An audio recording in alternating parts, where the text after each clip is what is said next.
Welcome to our deep dive into the world of alternative ETFs. Today, we'll explore what makes these investment vehicles unique and why they might be worth considering for your portfolio.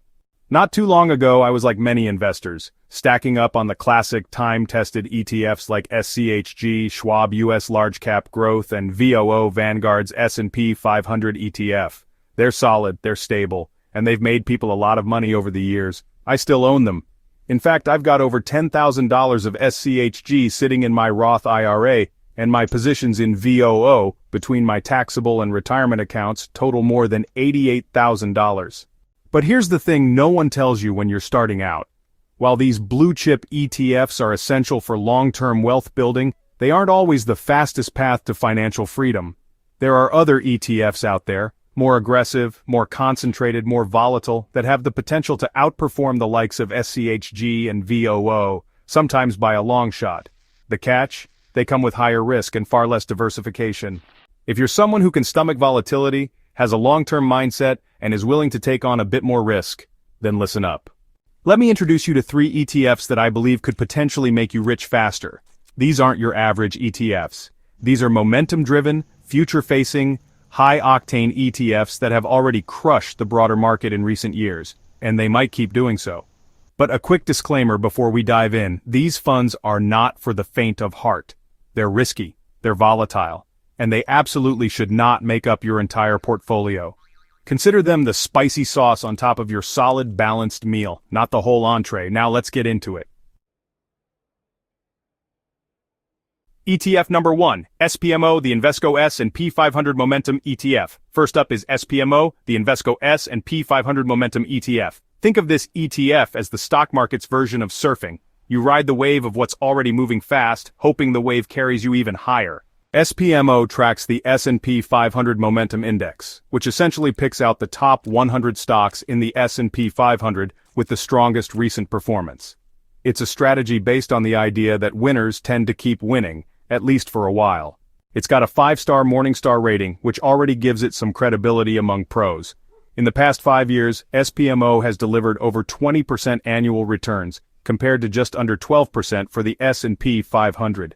Even over the last decade, it's held strong at 15% average annual returns, putting it head and shoulders above most traditional index funds. Some of its top holdings include names you probably know well: Nvidia, Amazon, Meta, Walmart, JP Morgan Chase, and Broadcom. Sector-wise, SPMO is surprisingly diverse. While you'd expect tech to dominate, financials actually lead the pack, followed by technology, consumer discretionary, communication services, and consumer staples. Dividend yield approximately 0.5%, expense ratio 0.13%, which is very low for an actively managed strategy. But here's the catch: momentum investing works best in bull markets.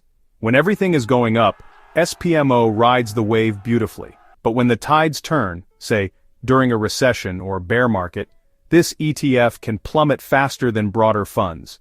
In short, SPMO can help you grow rich faster, but only if you can handle the ride. It's best used during economic expansions, and not something to go all in on without a cushion elsewhere. ETF number 2, RKB Bitcoin Exposure the Safer Way. Next on the list is a bit unconventional. A Bitcoin ETF. Yes, I know, crypto is volatile, unpredictable, and often scary, but hear me out. Bitcoin has proven time and time again that it's not going anywhere. Over the last decade, it's gone from being worth mere cents to hitting highs of over $69,000 per coin. In 2024, it climbed back over $70,000 again. Analysts at Cathie Wood's ARK Invest predict it could hit $1 million by 2030. Even if they're only half right, the upside is insane. That's why I like ARKB, the ARK 21 Shares Bitcoin ETF. ARKB tracks the price of Bitcoin directly, but it does it in a way that's safer than just holding crypto on your own. It stores its Bitcoin in cold storage, meaning offline wallets that are nearly immune to hacks, fraud, or crypto exchange meltdowns. You don't have to worry about losing your seed phrase, or Mt. Gox 2.0. Expense ratio 0.21%. Assets under management approximately $4 billion. 1-year return in 2024, 60% and above. ARKB is also super liquid, making it easier to buy and sell without worrying about slippage or gaps in pricing. Compared to other Bitcoin ETFs like IBIT, BTB, or EasyBC, I think RKB offers the best balance of safety, liquidity, and low cost. I'd recommend keeping Bitcoin exposure to 5 to 10% of your total portfolio, especially if you're a long-term investor. You don't want to bet your entire retirement on crypto, but it can absolutely turbocharge your returns if things go right. ETF number 3, SMH, the semiconductor powerhouse. Last but not least, we have SMH, the VanEck Semiconductor ETF.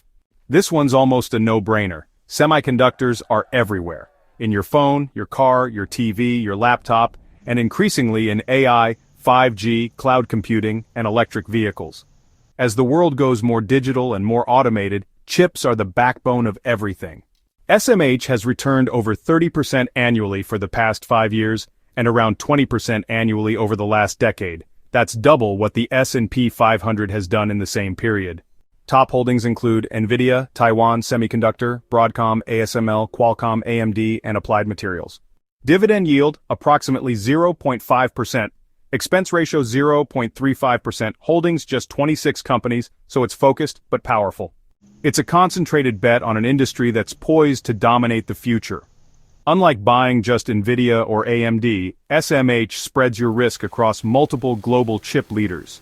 You're not just betting on one horse, you're betting on the entire racetrack. So we've covered a lot of ground today, from understanding the basics of ETFs to diving into specific funds that could potentially accelerate your financial growth. Now it's time to take action. Review your investment strategy, consider your risk tolerance, and think about how these insights can fit into your own financial goals. Remember, the key to successful investing is staying informed and making decisions that align with your personal objectives. Final thoughts: use these as accelerators, not foundations. Look, I'm not saying dump your VOO or SCHG, not at all. They're still the bedrock of a stable, long-term portfolio. But if you're looking to speed up your wealth-building journey, these 3 ETFs, SPMO, ARKB, and SMH, are the kind of tools that could get you there faster if you're ready for a bumpier ride. Just remember, keep a long-term horizon. Think 10 to 30 years. Know your risk tolerance. Maintain a diversified portfolio. Don't bet the farm, but don't be afraid to sprinkle in a little spice. Want to see how I allocate these ETFs in my personal portfolio and when I buy them? Check me out on Blossom. I share everything there for free. Link in the description and pinned comment. If you found this breakdown helpful, hit that like button, because even this cute puppy did. And if you're wondering how many ETFs should I actually own, check out this video right here for the full breakdown. Love y'all. Keep investing smart, stay patient, and I'll catch you in the next one.